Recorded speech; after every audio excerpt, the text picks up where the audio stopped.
সর্বশেষ যে ব্যক্তি জাহান্নাম থেকে মুক্তি লাভ করবে তাকে আল্লাহ পাক বলবেন, ফেরেশতাদেরকে বলবেন, ও আমার ফেরেশতারা, আমার এই বান্দাকে জান্নাত এবং জাহান্নামের মাঝখানে রেখে দাও। জান্নাত এবং জাহান্নামের মাঝখানে লোকটি যখন থাকার জায়গা পাবে, সে জান্নাতের দিকে তাকায়া দেখবে আর কাঁদতে থাকবে।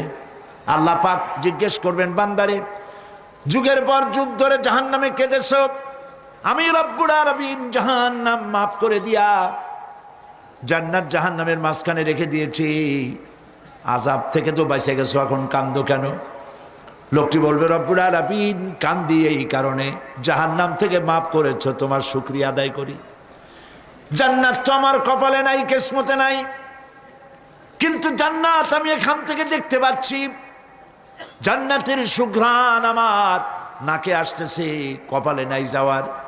আমি কাঁদি এই জন্য, তুমি যদি মেহেরবানি করে আমাকে জান্নাতের দরজার কাছে একটু দাঁড় করায় দিতা, প্রাণ ভরে তোমার জান্নাতের দৃশ্যটা একটু দেখতাম। আল্লাহ পাক তার আরজি পূরণ করবেন, বলবেন, যাও, ফেরেশতাদের বলবেন, এর জান্নাতের দরজার কাছে দাঁড় করায় দাও। জান্নাতের দরজার কাছে দাঁড়িয়ে লোকটি আবার কান্না শুরু করবে। আল্লাহ পাক প্রশ্ন করবেন, এবার কান্দো কেন? লোকটি বলবে, রব্বুল আলামিন কান্দি এই কারণে, জান্নাতের এই দরজায় দাঁড়ায়া জান্নাতের অফুরন্ত নেয়ামত কিছুই ভালো করে দেখা যায় না, শুধু অল্প জায়গা দেখি। যদি তুমি আমারে দয়া করে জান্নাতের মাঝখানে দাঁড় করায় দিতা, চতুর্দিকে তাকায়া তাকায়া দেখা কলিজারে ঠান্ডা বানাইতাম। তবে আমি ওয়াদা করি, জান্নাতের কোনো নাজ নেয়ামত, কোনো ফল আমি খাবো না, ধরবো না, সইব না। একটুখানি মেহেরবানি করে মাঝখানে দাঁড় করাইয়া দাও, জান্নারে ঠান্ডা করি। আল্লাহ রব্বুল আলামিন ফেরেশতাদের বলবেন, আমার এই বান্দারে জান্নাতের মাঝখানে দাঁড় করাইয়া দে। আল্লাহর নবী বলেন, জান্নাতের মাঝখানে দাঁড়িয়ে লোকটি আগের চাইতে আরো জোরে চিৎকার মেরে কাঁদতে থাকবে। আল্লাহ পাক বলবেন, বান্দারে কি হলো তোর? দরজার কাছে আসতে চাইছিলে, আইনা দিলাম। আবার এবার মাঝখানে আসতে চাইছো, তাও এনে দিয়েছি, আবার কান্দো কেন?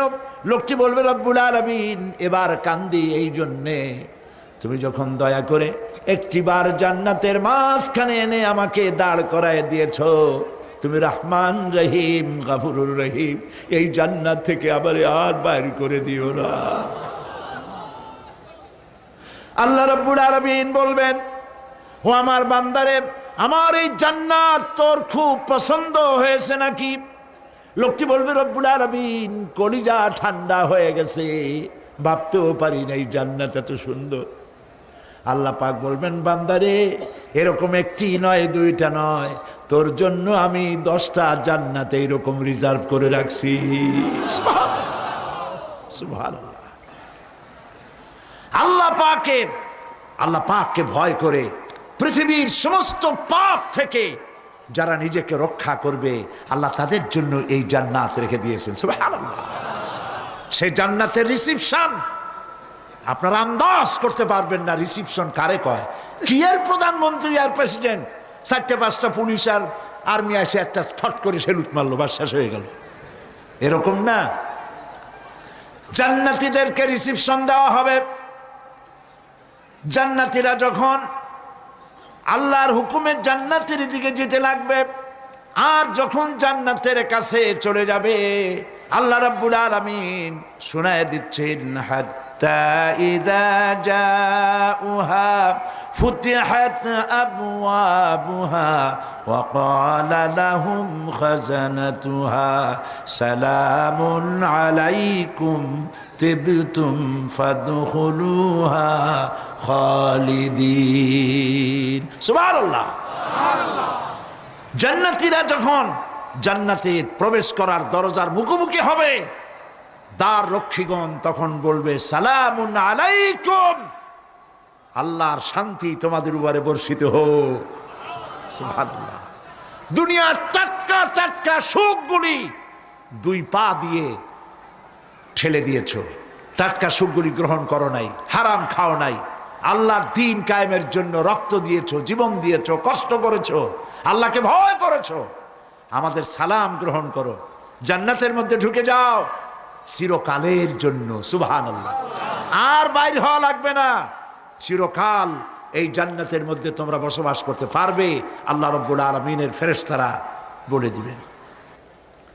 জান্নাতের মধ্যে আল্লাহ পাক হুরদের সঙ্গে জান্নাতীদের বিয়ের ব্যবস্থা করে দিবেন। কোরআনে কারিমে আল্লাহ পাক বলেন, মুত্তাকিইনা আলা সুরুজিম মাসফুফাতিন ওয়া যাওয়াজনাহুম বিহুরিন ঈন। সামনাসামনি ভাবে সাজানো সারি সারি আসন সমূহের উপর তারা ঠেস লাগায় বসে থাকবে, আর আল্লাহ রাব্বুল আলামিন হুরদের সাথে জান্নাতীদের বিয়ের ব্যবস্থা করে দিবেন। যেসব হুরের সঙ্গে বিয়ে হবে তাদের আল্লাহ পাক বিবরণ দিচ্ছেন কি রকম হবে তারা। লাম ইয়াতমিসহুন্না ইনসুন ওয়ালা জান। এর পূর্বে জিন এবং ইনসান এদেরকে কেউ স্পর্শ করে নাই। কি রকম তারা? কাআন্নাহুন্নাল ইয়াকুতু ওয়াল মারজান। যেমন ঝিনুকের ভিতরে মণিমুক্তা থাকে, এইভাবে আল্লাহ পাক তাদেরকে পবিত্র করে রেখে দিয়েছেন। আমার প্রিয় ভাইরা, আল্লাহ রাব্বুল আলামিন কোরআনে কারীমের ভিতরে বলেছেন, ফাবিআইয়ি আলা'i রাব্বিকুমা তুকাযযিবান। জান্নাত দান করে আল্লাহ পাক এবার জান্নাতীদেরকে সম্বোধন করে বলবেন, ইয়া ইবাদি লা খাউফুন আলাইকুমুল ইয়াওমা ওয়ালা আনতুম তাহজানুন।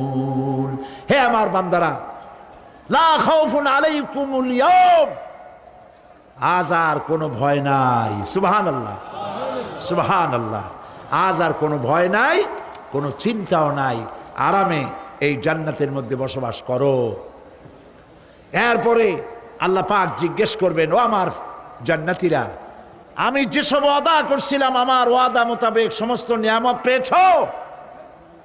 তারা বলবে, হ্যাঁ পেয়েছি, সব নিয়ামত আপনার ওয়াদা মোতাবেক সব পেয়েছি।